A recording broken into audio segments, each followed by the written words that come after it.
Gaming Geek here with a speed painting technique using black undercoating.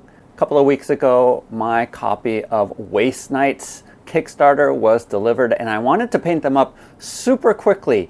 And I have a bunch of videos showing how my standard method of speed painting is using zenithal highlighting undercoat and then using contrast colors on top of that. And that still is my go-to method. But when I absolutely positively have to paint up miniatures as quickly as possible, I actually use this technique of using a flat black spray primer undercoating and then painting one coat on top of that. And so that technique actually is faster than using contrast colors and using zenithal highlighting underneath. And so you can see the models here from Waste Nights. It pretty much shows you how quickly you are able to paint these up. The reason why this is faster than using the contrast colors is because with contrast colors, you actually do need to paint all the way up to the edge, because leaving a white line is actually very unnatural. You don't really see that in nature. Whereas you do find sort of black in nature, in shadows and folds and clothing items, things like that, where black is a little bit more natural and functions as a shadow versus the white undercoating. And that's why this method is actually a little bit faster, is because you don't have to paint all the way up to the edge of the next color. And in fact, it looks pretty good to leave a little bit of black because it acts as a border.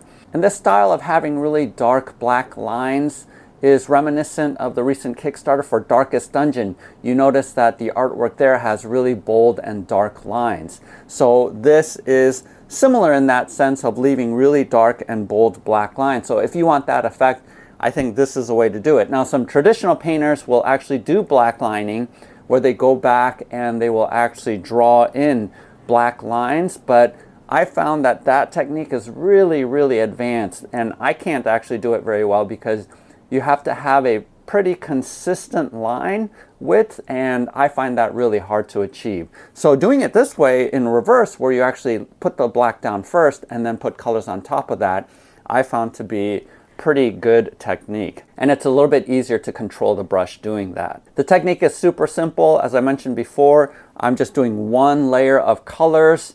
And as you can see here, pretty much just painting spots of color and again, leaving sort of a black outline. So the results overall, I think, look good, especially for a post-apocalyptic game like Waste Nights, where I'm going for a little bit more of a rustic look. Having sort of that black outline works really well. Now, I definitely could have used contrast colors. I could have used washes, and that would have been fine. But this technique is just a slight bit faster because I'm not working with washes. And if you take a look at my Shadows of Brimstone Forbidden Fortress miniatures, which I did all of them, and if you want to see that video, go ahead and check that out here. But you can tell the difference between these versus the ones that have black undercoating.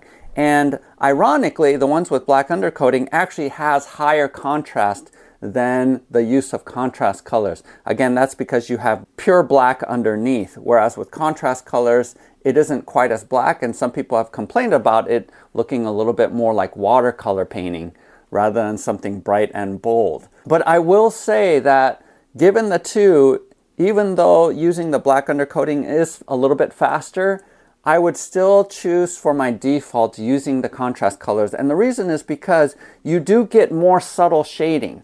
So if you notice here on these models, especially the robe, you can see that there's gradations of different color, and so that looks a little bit more natural than when you have one flat coat of a particular color that is seen here. At the end of the day, I do think I will stick to using the zenithal highlighting with contrast colors because it does give you a little bit more variations.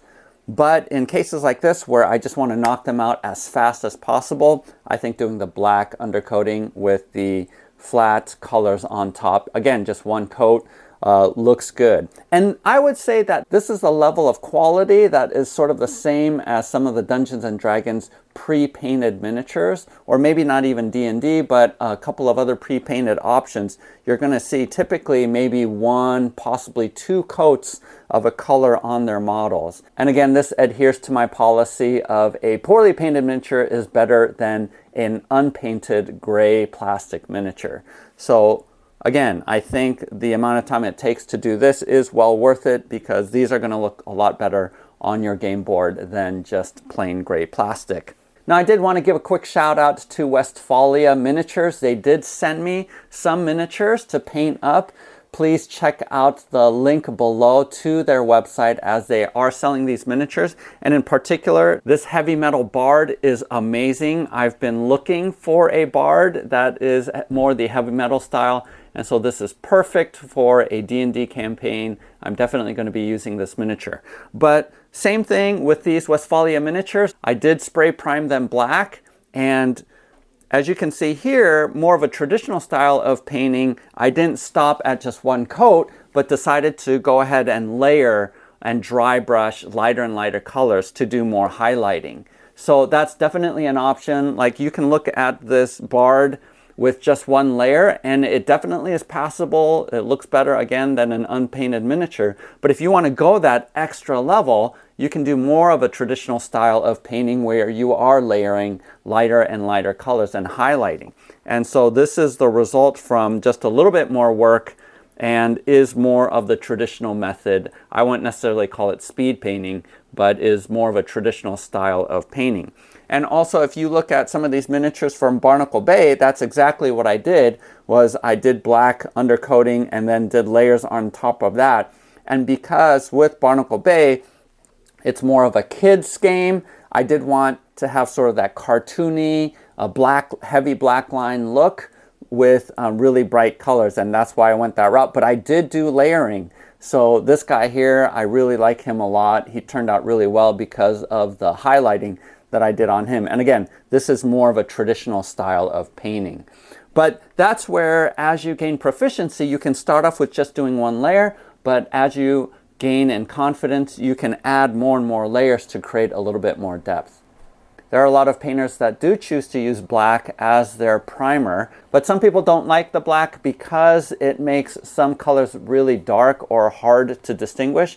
For example, reds and yellows are super hard to paint onto black, and sometimes you need to actually paint it first with white or a lighter color in order for those colors to show up against a black prime. But other than that, I definitely think this is a method that you can employ, especially if you want more of those black lines as an effect on your miniatures. This is a short video. Hopefully it was helpful for you. Please like and subscribe, and then check out my Patreon page to see what the GGGG is for this month.